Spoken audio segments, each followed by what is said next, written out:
ये इश्क नहीं आसान, इतना समझ लीजिए, एक आग का दरिया है और डूब के जाना है। हाँ गुरु, और इस वक्त अगर डूब रही है तो वो है तुर्की की इकोनॉमी। और भारत अपने कूटनीतिक खंडरों से तुर्की पर लगातार वार कर रहा है, उसको आहत कर रहा है, और ऐसा आहत कर रहा है कि तुर्की अब ना रो पा रहा है, न जता पा रहा है और ना बता पा रहा है।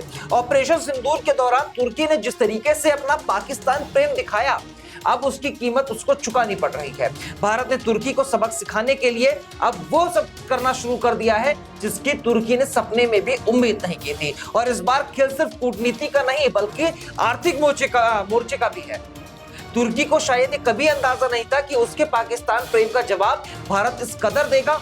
अब भारत का हर नागरिक तुर्की को आर्थिक झटका देने के फुल मूड में है।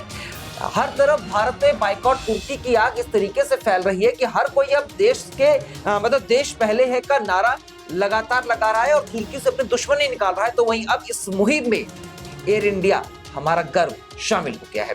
हाँ गुरु, एयर इंडिया ने तुर्की के खिलाफ बड़ा फैसला ले लिया है जिसने तुर्की की मानो कमर तोड़ दी है।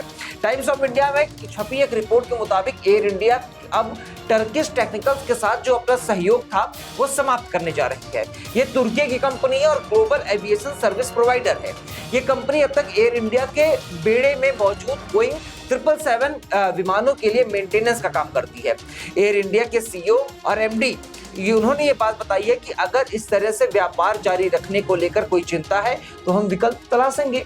कंपनी के सीईओ उनके मुताबिक यह काम दूसरी कंपनी यानी मेंटेनेंस, रिपेयर और ओवरऑल का जो ये सारा काम है, ये सब सुविधाएं हैं, इसके लिए हम विकल्प तलाशना भी शुरू कर चुके हैं और हम जल्द से जल्द इसको तुर्की को आउट बाहर कर देंगे। ये कदम तुर्की और भारत के बीच बढ़ते तनाव को देखते हुए किया गया है।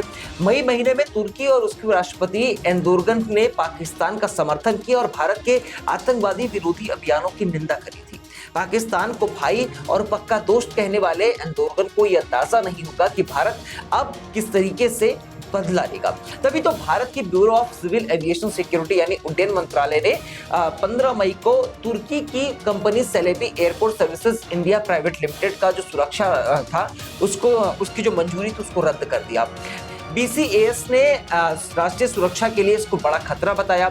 इसके बाद 30 मई को director general of civil aviation ने इंडिगो को तुर्किश एयरलाइंस से 2 बोइंग 777 विमानों के डैम्प लीज ऑपरेशन के लिए 3 महीने का अंतिम विस्तार दिया, जो 31 अगस्त तक वैध है। इस दौरान इंडिगो को यह लीज खत्म करने का निर्देश दिया गया है। अब एयर इंडिया ने भी ये पहल अब शुरू कर दी है, यानी इस पूरी मुहिम में एयर इंडिया भी कूद चुका है। एयर इंडिया इंडिगो का ये जो फैसला है बस एक शुरुआत भर है। अब हर भारतीय को तुर्की को उसकी औकात दिखानी और भारत से आउट करना है। और भारत का ये कदम तुर्की को बड़ा संदेश है कि भारत की संप्रभुता और राष्ट्रीय हितों के साथ खेलने वालों को बख्शा नहीं जाएगा। वहीं बीते दिनों जिस तरीके से बाइकॉट तुर्की पूरे देश भर में ट्रेंड किया, उसकी वजह से तुर्की से आने वाले फलों सामानों में काफी कमी भी आई है। और तुर्की के बाइकआउट के ट्रेंड का ही असर है कि तुर्की को भारत के सामर्थ्य का भी अब अंदाजा लग गया है। लेकिन भ्राता प्रेम यानी भाईचारे में पागल हो चुका तुर्की अब भारत के सामने नाक रगड़ने के लिए बेताब सा नजर आ रहा है। एक तरफ भारत के लोग, दूसरी तरफ भारत सरकार, तीसरी तरफ भारतीय एयरलाइंस और चौथी तरफ भारतीय सेना। मतलब तुर्की अब चारों तरीके से घिर चुका है, चारों तरफ से घिर चुका है और तुर्की का हाल बेहाल होना और भारत से विदाई दोनों जल्द ही होने वाली है। यानी अब तुर्की की भारत से विदाई निश्चित तौर पर तय मानी जा रही है।